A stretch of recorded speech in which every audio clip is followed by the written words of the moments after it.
বউ পালালো জানলা দিয়ে।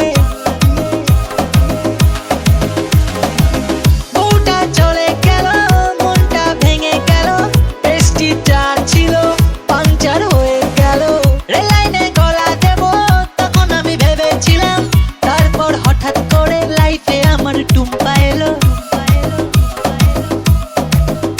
ও টুম্পা সোনা দুটো হাম্পি দে না, আমি মাইরি বলছি আর খৈনি খাবো না। চাঁদনি রাতে আমি টুম্পার সাথে। ও টুম্পা সনম তুঝে মেরি কসম, আমি বস্তির বাদশা তুই